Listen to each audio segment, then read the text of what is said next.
Welcome to the Explainer. You know, there's this one question that just seems to bug everyone, right? It's something people have wrestled with for, well, forever. A real puzzle that makes us question if the universe is fair at all. So let's just get right into it. Why do bad things happen to good people? I mean, you see it all the time, don't you? A really kind person, someone who's always helping others, just gets hit with one tragedy after another. Meanwhile, you've got some, let's say, less than savory characters who seem to be living the high life. It just doesn't add up. Well, today we're going to dig into an ancient text that has a really fascinating and surprisingly complex take on this whole thing. So, our story doesn't start with some big formal teaching. Nope. It actually kicks off with a chance encounter in ancient India. You've got this wandering ascetic, a guy named Potaliputra, and he bumps into a young monk named Samiti. And Potaliputra comes at him with a pretty wild claim. He says, "Hey, I heard this straight from your teacher, the Buddha.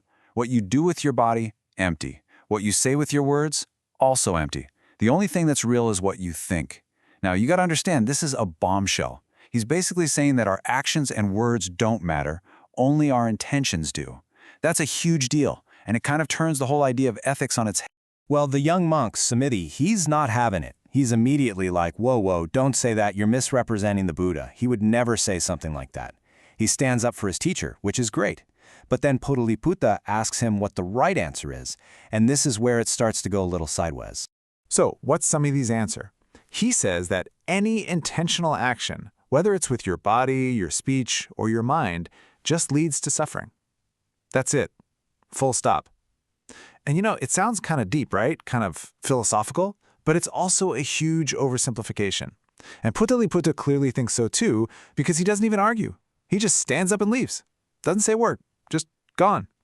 And you can just imagine poor Samiti sitting there, completely baffled. So Samiti, to his credit, realizes he might have messed up. He goes and finds a more senior monk, Ananda, and the two of them decide to go straight to the top. They go to the Buddha, tell him the whole story from start to finish, and basically ask, what did I get wrong? And yeah, the Buddha confirms it. He says that Samiti, even with the best intentions, was way off base. This topic, he explains, isn't simple at all. It requires what he calls the Mahākammavibhaṅga, which means the great analysis of action. He even says that it's so complex, very few people can really wrap their heads around it.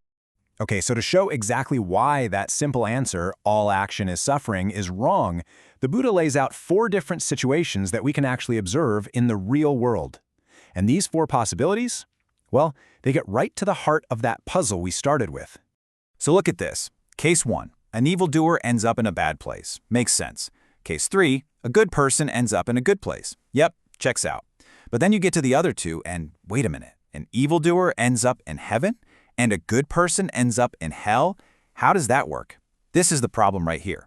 A simple cause and effect view of karma just breaks down. It can't explain these 2 scenarios. And the Buddha points out a really common mistake people make. He says, imagine someone meditates and develops some kind of insight, and they see just one of these things happen.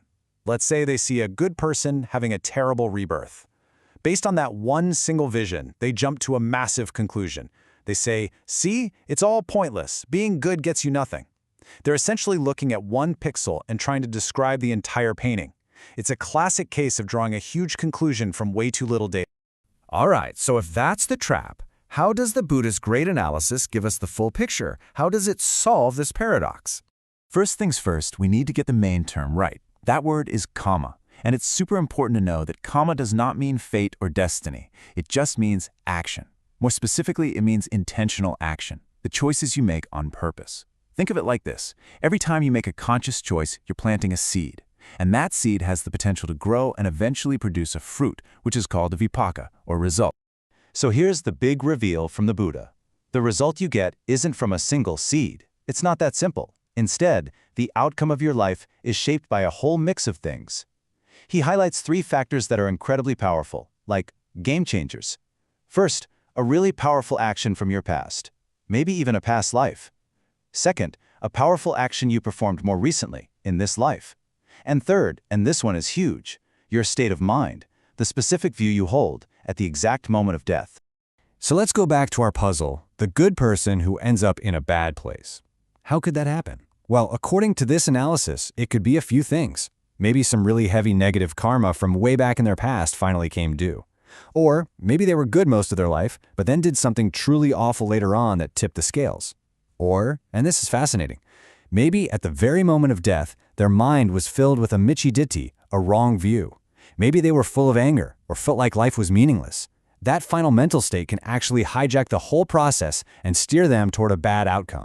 And of course, the same logic works in reverse for the evildoer who gets a happy rebirth. How is that possible? Well, maybe a really powerful positive karma from their past finally ripened and overshadowed all the bad stuff. Or maybe they had a genuine, profound change of heart late in life and did something incredibly good.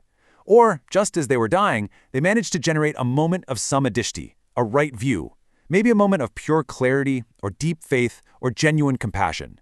And that single moment was powerful enough to change everything. So what's the takeaway here? Well, it's that karma is definitely not some simple cosmic vending machine. You can't just put in a good deed coin and expect a happy result to pop out every single time. It's way, way more complicated than that. It's this huge, interconnected, dynamic system. So let's just put these two ideas side by side. The simple view is like a straight line. You do A, you get A. It's clean, it's predictable. But the Buddhist create analysis, that's more like a spider's web. It's complex, it's conditional. You can't just pull on one single thread and expect to know how the whole web will move. Everything is connected and tons of different factors are all interacting at once to create the final result. And this, right here, is the most important part. This whole analysis isn't about being fatalistic or trapped by your past. It is the exact opposite. It's incredibly empowering. It's saying that because your destiny isn't set in stone, what you do right now matters immensely. The past is just one piece of the puzzle. The choices you make today, the mindset you cultivate in this very moment, that can literally change your future. So if your destiny isn't fixed, what's the most important action you can take? It's always the very next one.